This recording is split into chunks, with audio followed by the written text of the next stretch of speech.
नमस्कार। जैसे कि मैं पिछली वीडियो में आप लोगों से कहा था कि एफआईआर के बारे में मैं एक अलग से वीडियो बनाकर आपके लिए रखूँगा। हम इसमें जानेंगे कि एफआईआर क्या होता है नहीं, फर्जी एफआईआर क्या होता है, जीरो एफआईआर क्या होता है नहीं, इस सब के बारे में थोड़ी डिटेल में जानेंगे। पिछली वीडियो में अगर मैं कर देता तो वीडियो लंबी हो जाती, इसलिए मैं उसमें नहीं किया। इसको अलग से आज मैं कर रहा हूँ। ये जानने के लिहाज से ज़रूरी है, ये जानना ज़रूरी है कि कैसे क्या होता है नहीं। तो शुरू करते हैं। पिछली वीडियो को ज़रूर देखिएगा, उसमें आईपीसी सीआरपीसी ये सब क्या होता है, कितना धारा लगाता है, इसके बारे में थोड़ी बहुत चर्चा हुई है। तो आप पिछली वीडियो पॉलिटी की जाकर देख लीजिए। इसमें हम एफआईआर के बारे में जानेंगे नहीं। तो एफआईआर नहीं, यहाँ पे मैं लिखा हूँ एफआईआर फर्स्ट इंफॉर्मेशन रिपोर्ट नहीं, प्रथम सूचना रिपोर्ट ये होता है। देखिए एफआईआर के इस एक होता है आईपीसी, मैं पिछली वीडियो में करवा चुका हूँ, इसीलिए कह रहा हूँ कि पिछली वीडियो जाकर आप देखिए। एक होता है आईपीसी, एक सीआरपीसी नहीं, इंडियन पेनल कोड, भारतीय दंड संहिता। ये कौन लगाता है अपनी धारा? पुलिस लगाती है। जो पुलिस होती है ना, वो जब एफआईआर दर्ज करवाने जाओगे वहाँ पे, तो आईपीसी के तहत यानी कि इंडियन पेनल कोड के तहत, भारतीय दंड संहिता के तहत वो अपना धारा लगाएगा। उसके बाद अब एफआईआर दर्ज हो गई, उसके बाद चार्जशीट जारी हो गई, उसके बाद कोर्ट में बाकी कार्रवाई कोर्ट करती है। चार्जशीट जारी करने से पहले जो करना है आपको कर लीजिए। कंप्रोमाइज़ करनी है दरोगा को, जो भी कुछ करना है, या खुद में कंप्रोमाइज़ करके जो होता है वो कर लीजिए। अगर नहीं मान रहा है तो, और नहीं मान रहा है और अब बेकसूर है तो कोर्ट में उसकी इलाज होती है जो आप एफआईआर दर्ज किया है। डिटेल में इसको हम समझेंगे। अभी फिलहाल आईपीसी की धारा के तहत एफआईआर दर्ज हो गया, चार्जशीट जारी हो गई, बाकी का काम अब कोर्ट करेगा। कोर्ट कौन सी धारा लगाती है? अपनी तहत सीआरपीसी के तहत नहीं, कोड ऑफ क्रिमिनल प्रोसीजर, दंड प्रक्रिया संहिता के तहत नहीं, दंड प्रक्रिया संहिता। तो ये है कोर्ट बाकी का काम करता है। देखिए जब तक आप पे एफआईआर दर्ज है नहीं, आप मुजरिम नहीं हो, एफआईआर दर्ज होने के बावजूद कोर्ट जब तक आपको अपराध घोषित नहीं करता नहीं, तब तक आप अपराधी नहीं हो। कोर्ट अगर कर दिया कि वाकई आप दोषी हो, तब आप अपराधी माने जाओगे, अन्यथा नहीं। जब तक कोर्ट नहीं घोषित करता है डिक्लेयर्ड, तब तक आप अपराधी नहीं हो। ठीक है, ये आप समझ गए। इंडियन पेनल कोड, भारतीय दंड संहिता, इसकी चर्चा पिछली वीडियो में भी हो चुकी है। एक है सीआरपीसी नहीं, कोड ऑफ क्रिमिनल प्रोसीजर, दंड प्रक्रिया संहिता नहीं। देखिए क्या होता है कि एफआईआर दो तरह की होती है नहीं, दंड प्रक्रिया संहिता में अपराध दो प्रकार से लिया जाता है। देखिए दो भागों में बांट दिया गया है। कॉग्निजेबल एक होता है और एक होता है नॉन कॉग्निजेबल, यानी कि संज्ञेय अपराध एक होता है। एक मिनट, यहाँ पे गलत लिखा गया है, इसको मैं सही कर दूं। एक होता है, मैं पहले ही लिख लिया हूँ ताकि आपका समय बचे और मेरा भी समय बचे। ठीक है ना?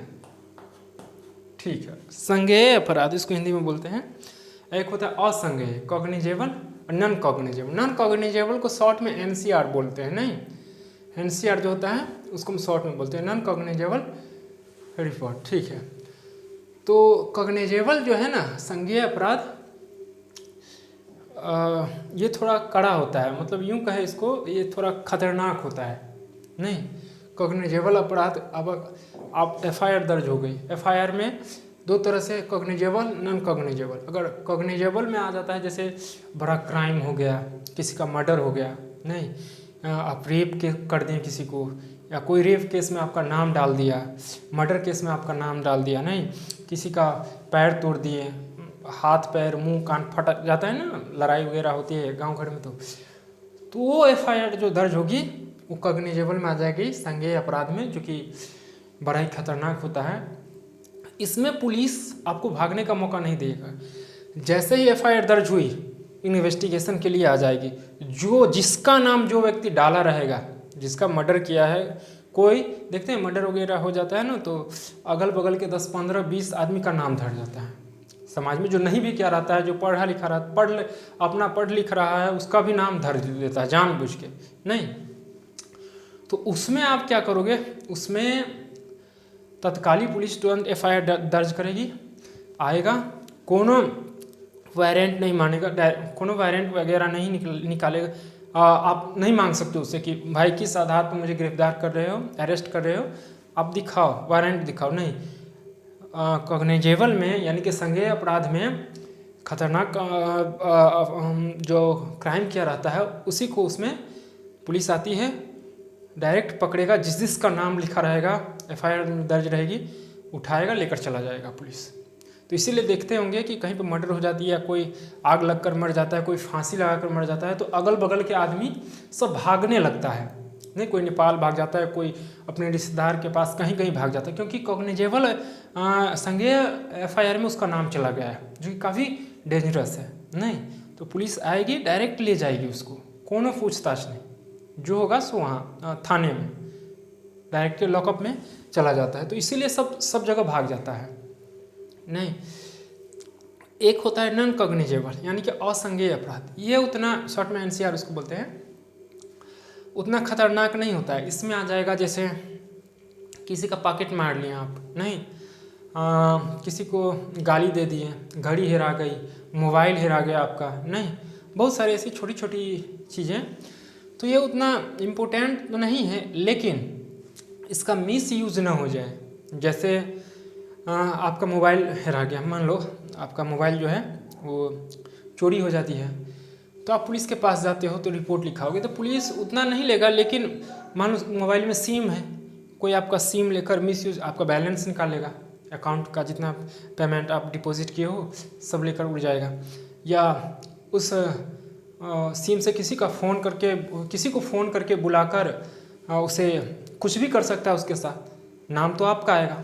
तो मिसयूज़ ना हो इसके लिए क्या होता है, नॉन कॉग्निजेबल अपराध में वो आता है, उसका नाम लिख लिया जाता है, लेकिन ये उतनी दिन तक नहीं रहती है। 90 दिन के बाद क्या करता है, जो लिखा हुआ रहता है ना, जो भी हो थाने में रहता है, क्या बोलते हैं, बारा बाबू या जो भी रहता है, वो FIR लिख लेता है। तो 90 दिन के बाद अपने से जो सीनियर मजिस्ट्रेट रहता है ना, उसको बोल देता है कि सर ऐसे ऐसे बात है,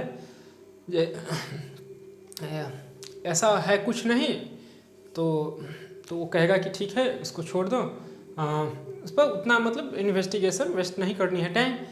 तो जो लिखा रहेगा ना उसका डेट और वो रिपोर्ट एक अपने पास रख लेगा।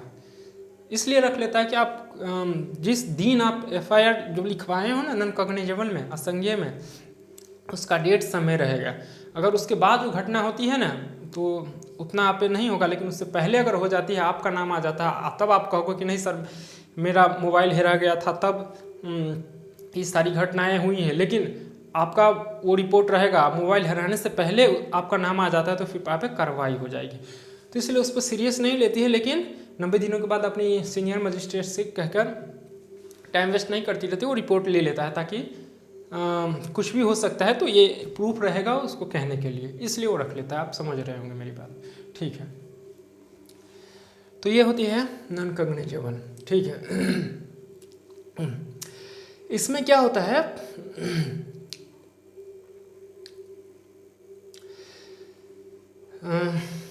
चलिए एक और यहाँ पे मैं एक बात कह दूँ आपको। देखिए कॉग्निजेबल कभी कभार क्या होता है कि विद्यार्थी है, मान लीजिए मैं विद्यार्थी हूँ नहीं, और मैं अपराध नहीं किया हूँ। कभी कभार गांव घर में देखते होंगे कि मारपीट होती है, आप नहीं भी रहोगे तब पर भी आपका नाम डाल देता है, नहीं, ऐसी घटना अक्सर देखने को मिलती है। तो दो इसका काम है, चूँकि आपका नाम कॉग्निजेबल में रखा गया है, यानी कि संज्ञेय अपराध में, जो कि काफ़ी खतरनाक है, तत्काल तो आप चले जाइए। कॉग्निजेबल में है, तो नॉन कॉग्निजेबल में वारंट भी आप मांग सकते हैं कि सर किस वारंट में, कोई अगर फंसा दिया कि ये लिया है मेरा पर्स, ये लिया है, तो आप कह सकते हो कि सर किस आधार पर मुझे अरेस्ट कर रहे हो, वारंट क्या है। लेकिन इसमें वारंट आप नहीं मांग सकते हो, आपका कॉग्निजेबल में आ गया, डायरेक्ट पुलिस उठा कर ले जाएगी। ऐसी भी होती है, क्योंकि ठोस प्रूफ उसके पास आ जाती है इन्वेस्टिगेशन के बाद।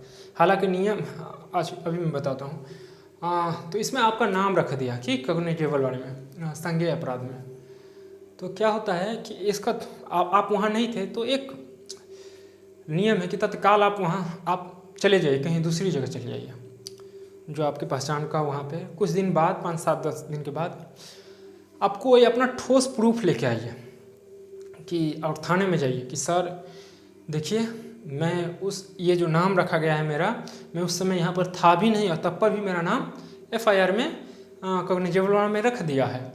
सो मैं नहीं था, मैं उस वक्त यहाँ था। कोई ठोस प्रूफ और एक अपने साथ अपने पापा को या 2-3 समाज को भी आप 1-2 समाज को लेकर जा सकते हो, कह सकते हो कि सर देखिए वैसे नहीं चले जाएगा, नहीं तो पकड़ के डायरेक्ट जेल में रख देगा, क्योंकि वो सब एक दूसरे से मिला रहता है। तो कॉग्निजेबल वाला लेके जाए कि सर देखिए इस वक्त में ठोस प्रूफ वहाँ पर था, नहीं ट्यूशन कर रहा था, ये रहा मेरा प्रूफ। नहीं यकीन नहीं होता था मेरे सर से भी पूछ लीजिए, सर ने ये लिख कर दिया है कि इतना बज के इतना समय पर इतना तारीख को मैं यहाँ था, फिर भी ये नाम डाल दिया है।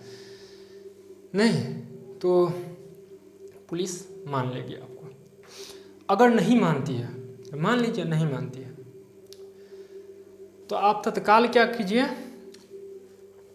नहीं तत्काल आप क्या होता है एंटीसिपेटरी जो बेल होता है, एंटीसिपेटरी क्या बोलते हैं उसको, एंटीसिपेटरी बेल एक आता है तत्काल, मतलब डिस्ट्रिक्ट मजिस्ट्रेट डिस्ट्रिक्ट कोर्ट है ना अगल बगल में, उससे अग्रिम क्या होता है उसको हिंदी में बोलते हैं अग्रिम जमानत।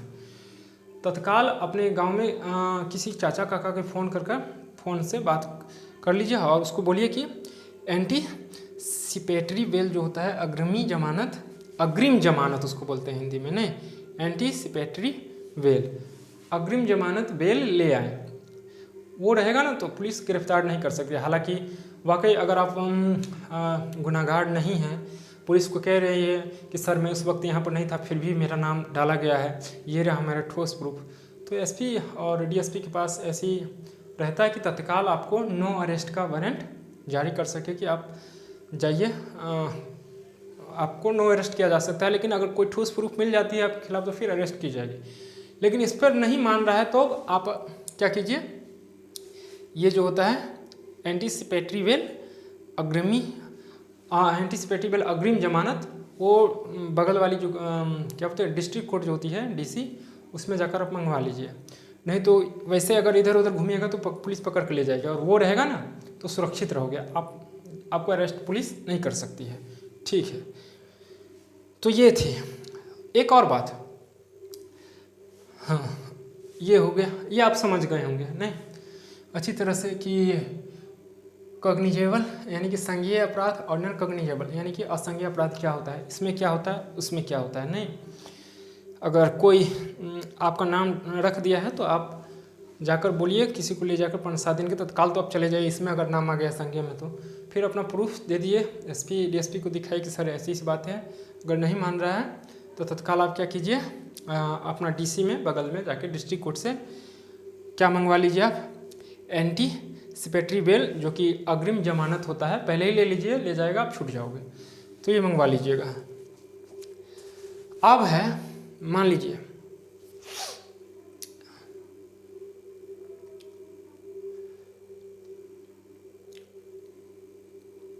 देखिए हर थाना में ना FIR रिपोर्ट लिखनी रहती है। ये वीडियो थोड़ी लंबी रहेगी लेकिन देखिएगा ज़रूर, क्योंकि इसमें नॉलेज है, ये जानना ज़रूरी है।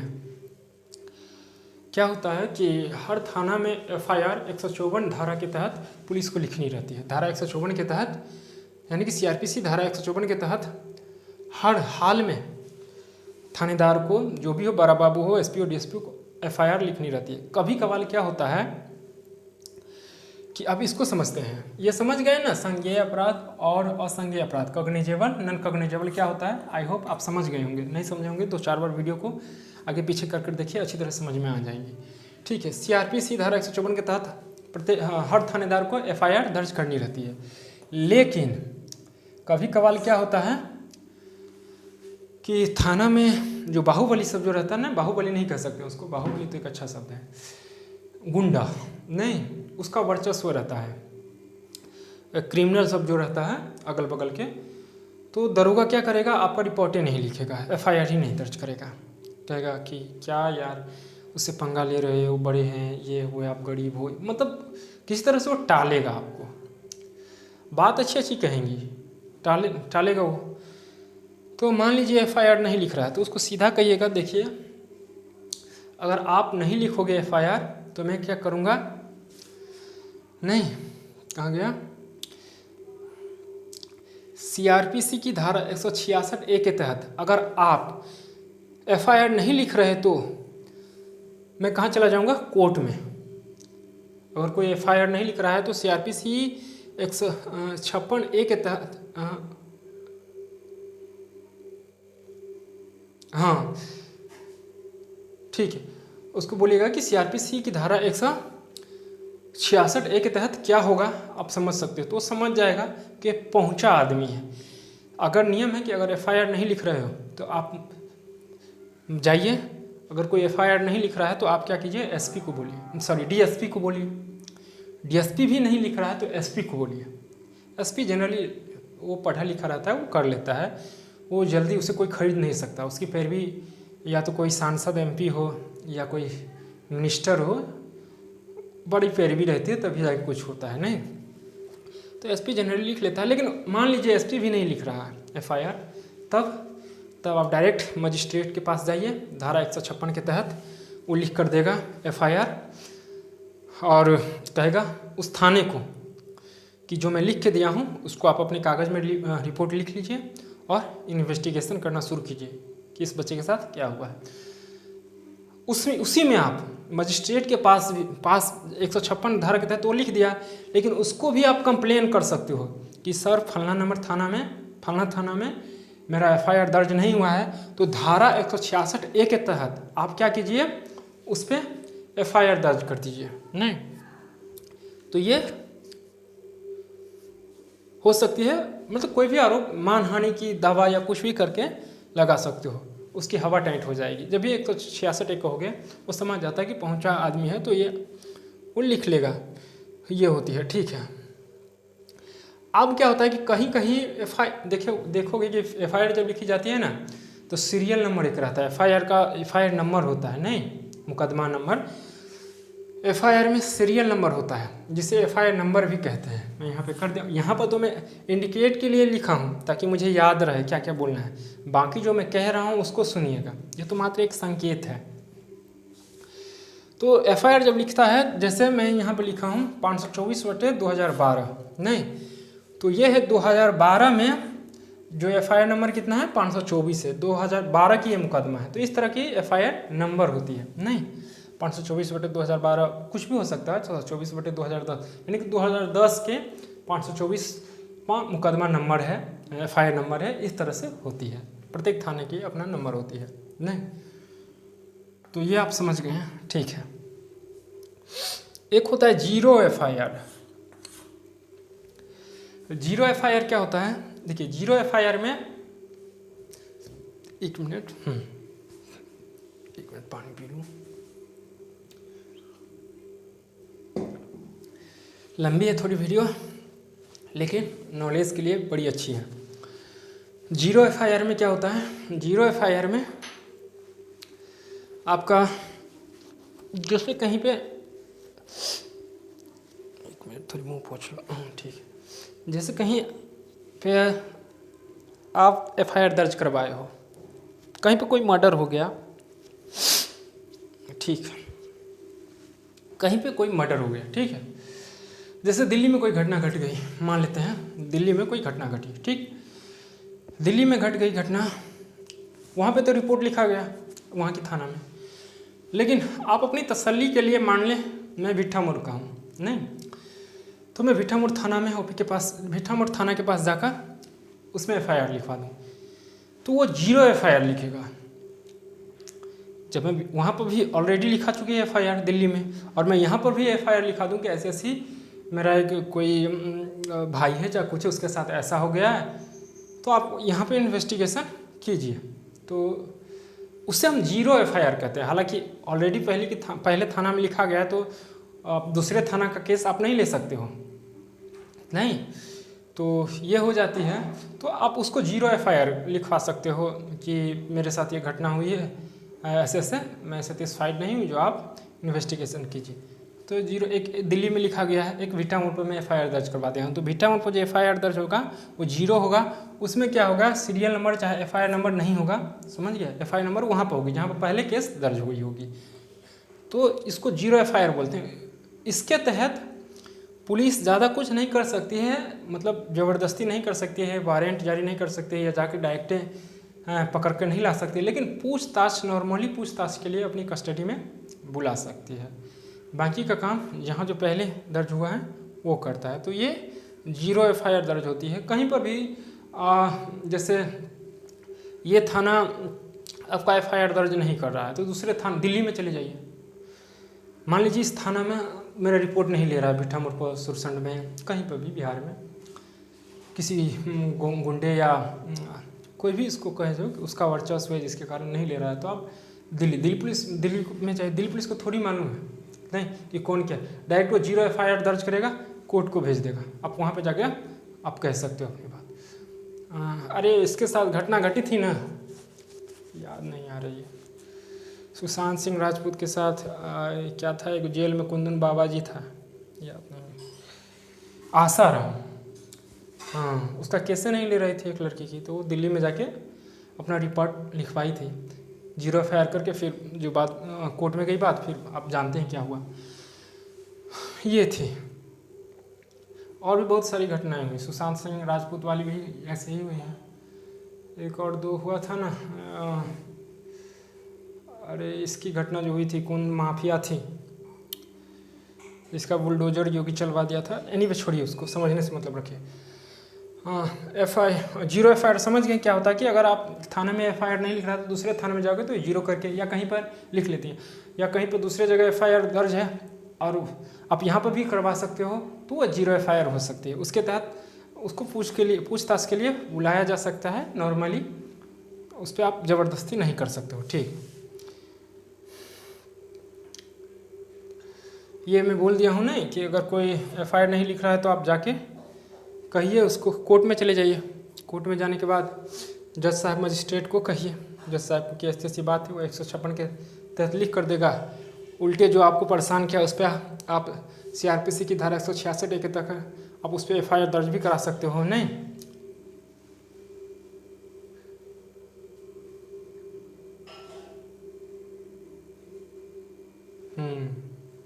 क्या मैं लिख रहे हो,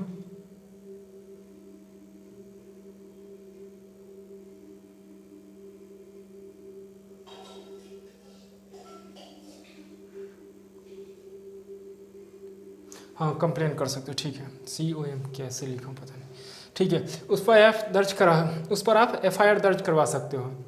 थाना वाले को सिर्फ बोलिएगा कि आप नहीं लिखोगे, ठीक है कोई बात नहीं, मैं जा रहा हूँ हाई कोर्ट, सुप्रीम कोर्ट, जो भी हो सुप्रीम कोर्ट, आप समझ जाइएगा धारा 166A के तहत आपकी हालत क्या होने वाली है, आपकी स्थिति क्या होगी। यकीन मानिए पुलिस की जो चलती है ना वो थाने तक ही सीमित रहती है। कोर्ट में क्या होता है, आप कभी वीडियो देखिए, ज़माना बड़ी फास्ट चल रही है, यूट्यूब पर देखिए मार के, कोर्ट में पुलिस किस तरह से खड़ा रहती है, सर झुका के, हिल नहीं सकता, अगर हिलेगा ना तो मजिस्ट्रेट साहब उसको क्या करेगा पता नहीं, मतलब जो है वो उसका वर्चस्व इधर थाने तक ही है। कोर्ट में उसकी स्थिति क्या होती है आप कभी देखिए वीडियो, या कभी बगल के कोर्ट जो है ना उसमें जाकर देखिए, सीतामढ़ी में या हाई कोर्ट पटना में जाकर देखिएगा क्या स्थिति रहती है दरोगा सबके, सब यही है, SP दरोगा सब, कोर्ट में सब क्या हालत रहती है उन लोगों का ना पता नहीं, तो यहीं तक है। तो आप सीधा बोलिएगा अगर आप नहीं लिखोगे तो सीधा सी बात है 156 के तहत तो वो लिख ही देगा, नहीं अनुच्छेद 156 के तहत तो वो रिपोर्ट लिखेगा ही, साथ में मैं अपने खुद का मानहानि का दावा करवा दूंगा। एक और होता है कि कॉग्निजेबल वाले में अगर आपका कोई नाम धर दिया है, देखिए एक मिनट, कॉग्निजेबल वाले में आपका कोई नाम रख दिया है संज्ञेय अपराध में, जो कि डेंजरस है, पुलिस पकड़ कर ले गई है, तो पुलिस को कहिए कि सर देखिए ऐसी ऐसी बात है, मैं सब कुछ प्रूफ देखिए कि मैं यहाँ पर था, फिर भी नाम रख दिया। जो आपका, पुलिस को कहिए, पुलिस अगर नहीं मान रही है तो जो आपका नाम रखा है ना उसमें, उसको कहिए देख भाई काहे को हमको फंसा रहा है, नहीं मैं यहाँ पर था ही नहीं, मैं उस समय पढ़ रहा था, चाहे स्कूल में था, तुम ज़बरदस्ती नाम रख दिया है। नॉर्मली गुस्सा में कुछ कर देता है आदमी, लेकिन नहीं, वो कहेगा कि हाँ हम रखे हैं, क्या होगा? नहीं, ऐसे ना जाने कितने निर्दोष का नाम रख देता है उसमें, जो नहीं भी रहता है, जो नहीं भी किया रहता था उसको भी।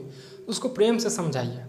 नहीं, थाने वाला भी कहेगा, देखिए कोई भी एफआईआर दर्ज होती है ना, तो ऐसे नहीं होती है। एफआईआर अगर कॉग्निजेबल है, संज्ञेय अपराध है ना, तो ये काफ़ी डेंजरस होता है। तो पुलिस एफआईआर लिखने के बाद, कॉग्निजेबल वाली जो अपराध होती है उसको लिखने के बाद इन्वेस्टिगेशन करती है, जांच करती है कि वाकई ये घटना सही है। अगर सही है तो फिर क्या उसकी जांच होती है कि कैसे खून हुआ, कैसे क्या हुआ, कैसे मर्डर किया, कैसे कपार फोड़ा, क्या क्या, कौन कौन दोषी, वाकई कौन कौन दोषी है। नहीं, अगर आप वाकई दोषी नहीं हो फिर भी अगर आपका नाम रखा गया है और थाने वाला जानबूझकर रख दिया है और कह रहा है कि आप इतना पैसा दो मुझे तो मैं आपका नाम काट दूंगा। आप याद रखिए कि एफआईआर में अगर एक बार दर्ज हो जाती है ना, अगर चार्जशीट एक बार दर्ज हो जाती है तो नाम तो काट ही नहीं सकता है, पहली बात। नहीं, तो आपको डराने के लिए थानेदार वैसे करेगा कि पैसा लाओ इतना, 50,000, 30,000, 40,000, आपका नाम काट दूंगा। तो उसको प्रेम से कहिए कि सर मैं यहाँ पर था ही नहीं, और वो जो छोटा नाम रखवाया है उसको भी बोलिए कि देख भाई मैं यहाँ पर नहीं था, तू ज़बरदस्ती नाम करवा दिया है, दादा कंप्रोमाइज़ किसी तरह से करिए। चार्जशीट एक बार जारी हो जाती है, दरोगा नहीं मान रहा है तो उसको कहिए ठीक है चल तो इलाज कोर्टे में होगा। कोर्ट में जज साहब प्रेम से सुनेगा आपकी बात, उसको प्रेम से कहिएगा जज साहब को, देखिए जज साहब मैं यहाँ पर नहीं था, आप फलना बाबू से पूछ लीजिए, चाहे मेरे सर से पूछ लीजिए, भैया से पूछ लीजिए, चाहे ये मेरा स्लीपर है, कोई ऐसी ठोस प्रूफ जो आप उस वक्त नहीं थे दिखा दीजिएगा।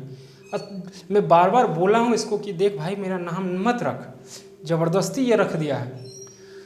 उसके बाद ना वाकई जज साहब भी समझ जाते हैं कि कौन गुनहगार है और कौन क्या है, सारी बातें वो जानते रहते हैं। उसके बाद ना जज साहब उस जो एफआईआर दर्ज करवा रहेगा उसको, पुलिस को, उसको क्या हालत करता है क्या कहें तो आपको, आप कभी जाकर देखिएगा, चाहे वीडियो ही देख लीजिएगा, बड़ी स्थिति ख़राब कर देती है। तो जनरली अगर आप ये बात बोल दोगे ना तो पुलिस आपका नाम नहीं रखेगा, क्योंकि वो जान जाएगा कि ये बोल देगा वहाँ पे जाके।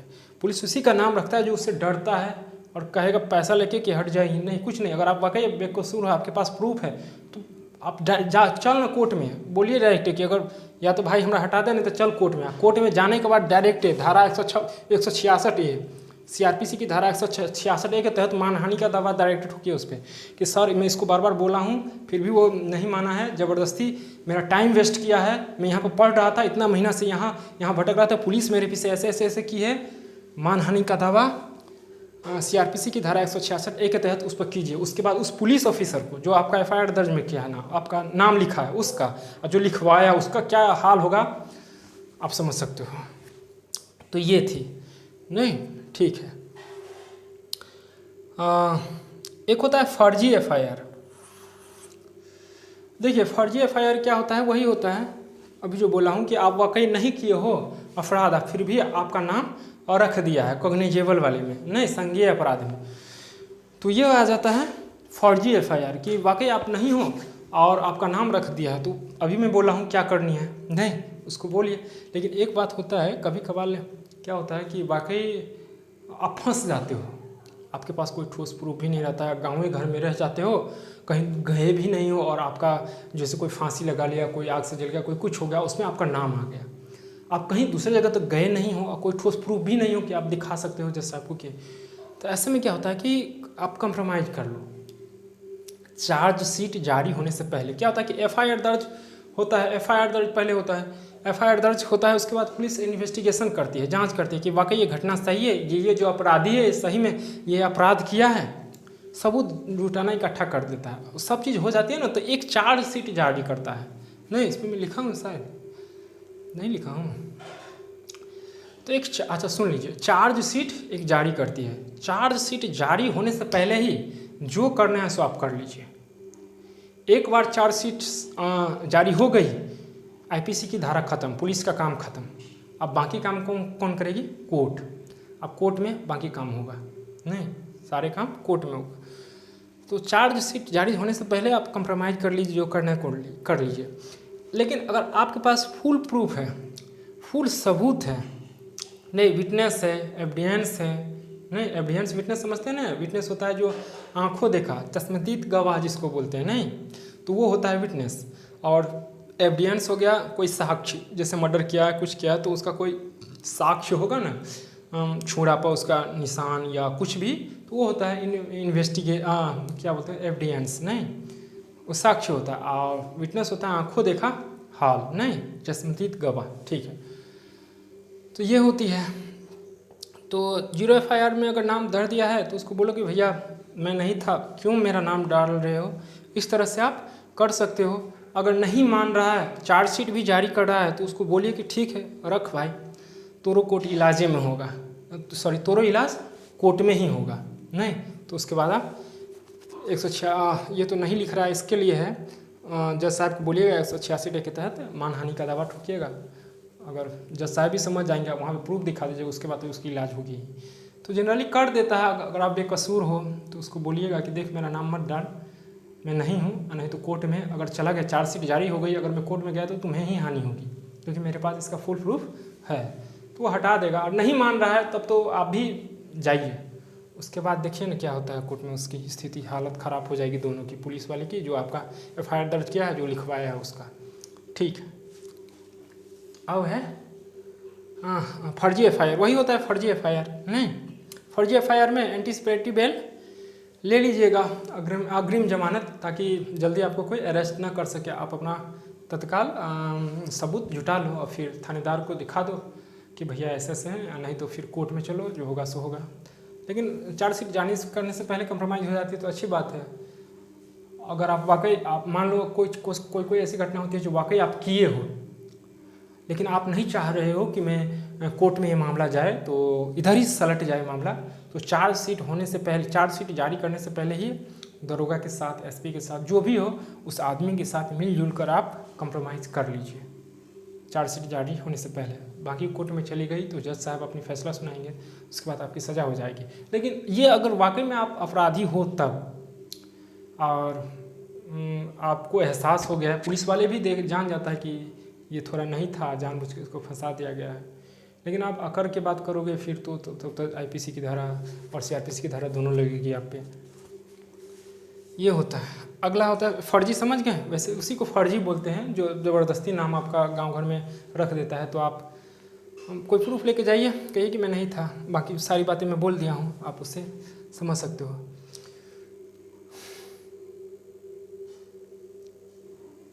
ये क्या है, CRPC की धारा 482 के तहत, हाँ एक मिनट, हाँ एक कभी कभार होता है कि जैसे हम लोग बचपन से हम लोगों को सतर्क किया जाता है, मुझे भी किया गया था कि देखो जब तक आप पढ़ाई लिखाई करते हो, जब तक आप जॉब में हो, जब तक जॉब में ना हो तब तक आप किसी से लड़ाई झगड़ा मत करो, दूर ही रहो।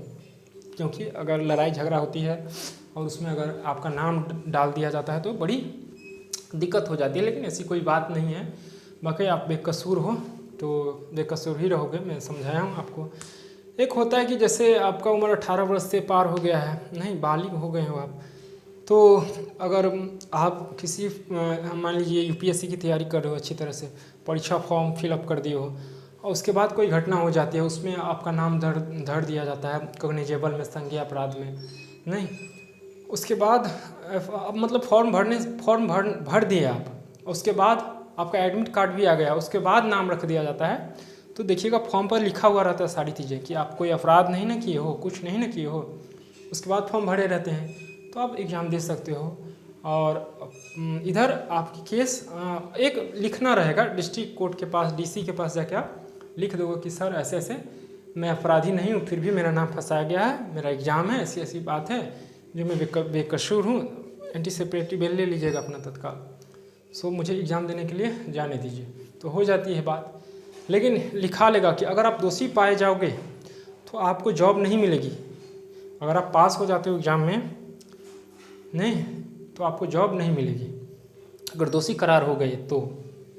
अगर आप दोषी नहीं हो तो कोई दिक्कत नहीं होती, आप आराम से अपना जॉब ले सकते हो। एक होता है कि कोई देखते होंगे कि गांव घर में जो लड़ाई होती है तो सरकारी नौकरी वाला रहता है ना, तो वो खुलकर सामने नहीं आएगा, लेकिन अंधेरे अंधेरे रहेगा, भीतर भीतर उसको बोलते हैं, नहीं उसको और इंग्लिश में बोलते हैं, कुछ याद नहीं आ रहा, तो वो मतलब दिखाई नहीं देगा लेकिन वो रहेगा, जिसको बोलते हैं ना कति दिन हो जाए ना,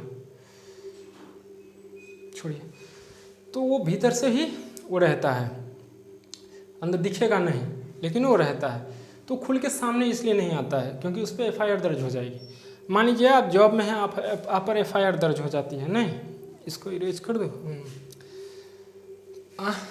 आप जॉब में हो और आप पर FIR दर्ज हो जाती है, तो दर्ज हो जाती है, आप प्रिंसिपल हो कहीं की चाहे कुछ भी हो, तो आपको क्या करना है, सबसे पहले अपील जारी रखिएगा। तत्काल वाकई अगर आप अपराधी हो तो आपको सस्पेंड कर दिया जाएगा। तत्काल क्या कर दिया जाएगा, आपको तत्काल सस्पेंड कर दिया जाएगा। लेकिन आप क्या कीजिएगा, DC में अपना डिस्ट्रिक्ट कोर्ट के पास अपना अपील कीजिएगा कि सर ऐसे तत्काल आपको सस्पेंड कर दिएगा। सस्पेंड मतलब आधी सैलरी तत्काल आपको मिलेगी। डिस्ट्रिक्ट कोर्ट में भी अगर आप अपराधी घोषित कर दिए जाओगे तब वहाँ पे मत रुकिएगा, रुकना नहीं है। रुको, जब ये आप रुकोगे आपकी नौकरी खत्म, रुकना नहीं है। डिस्ट्रिक्ट कोर्ट अगर आपको अपराधी कर देता है, मतलब अपराधी घोषित कर दिया जाता है आपको, तो आप अपील कीजिए हाई कोर्ट में। नहीं, अपील करना, जब तक अपील होती रहेगी, आप जानते हैं इंडिया की जो लॉ व्यवस्था है वो लंबी खींचती है, तो जब तक अपील जारी रहेगा तब तक आधी सैलरी आपको मिलती रहेगी। नहीं, हाई कोर्ट भी कर दिया, सुप्रीम कोर्ट में अपील कीजिए, क्या पता इस दोनों से न हो और सुप्रीम कोर्ट अपना फैसला बदल दे, कुछ ऐसा मिल जाए, कुछ ऐसा हो जाए तब तक जिससे आपकी नौकरी पर जो खतरा का बादल मंडरा रहा था वो न मंडराए। तो ये सुप्रीम कोर्ट पर ही आप अपील कर दीजिए। लेकिन ये तीनों अगर district court, high court, supreme court, तीनों अगर आपको अपराधी घोषित कर देता है, नहीं, तब तो आपकी नौकरी पक्की जानी ही जानी है, चली जाएगी। तत्काल डिस्ट्रिक्ट कोर्ट में अपील कीजिए। डिस्ट्रिक्ट कोर्ट अगर मामला नहीं मतलब आप वही बेकसूर हो तो ये रोक देगा, नहीं कहेगा जांच वगैरह कीजिए, सस्पेंड रहोगे आप, आपकी जांच चलती रहेगी, आधी सैलरी मिलती रहेगी। मान लीजिए यहाँ जो कंप्लेन किया आदमी हाई कोर्ट में कर देता है डायरेक्ट, तो सुप्रीम कोर्ट में आप अपना अपील जारी रखिए। जब लेकिन वाकई अगर आप क्या बोलते हैं उसको, अपराधी हो, तो इन सबूत भी उसके पास फुल प्रूफ है, तो आपकी नौकरी चली जाएगी। लेकिन आपके पास नौकरी नहीं है, थोड़ी परेशानी तो होगी ही, दिक्कत होती, थोड़ी क्या कहने में कह रहा हूँ, लेकिन परेशानी अधिक होती है। लेकिन कहा जाता है कि सत्य को आप परेशान कर सकते हो, पराजय नहीं होती है सत्य, नहीं उसको पराजित नहीं कर सकते हो, तो ये होती है, परेशानी तो होंगी ही थोड़ी। लेकिन अगर आप बेकसूर हो, अपराध नहीं किए हो और फिर भी आप ब्लेम लगा दिया गया है, तो आप अपील कीजिए, दिक्कत तो होगी ही, लेकिन आपकी नौकरी नहीं जाएगी क्योंकि आप बेकसूर हो, प्रूफ दे दीजिए, हो जाएगी। तो इसीलिए परेशानी से बचने के लिए जो सरकारी नौकरी वाले सब जो रहता है वो खुल के सामने नहीं आता है, वो अंदर ही रहेगा। तो ये जानकारी के लिए बड़ी ही महत्वपूर्ण वीडियो है, इसको ज़रूर देखिएगा, शेयर भी कीजिएगा, क्योंकि ये लंबी हो गई थोड़ी वीडियो, लाइक सब्सक्राइब कर दीजिएगा ताकि अगली वीडियो जो मैं डालूँ तो उसकी नोटिफिकेशन आप तक पहुँचे और आपको मालूम पड़े कि अगली वीडियो आ गई है। तो कैसी लगी वीडियो, अपनी सुझाव प्रतिक्रिया ज़रूर दीजिएगा। मिलते हैं अगली वीडियो में, नमस्कार।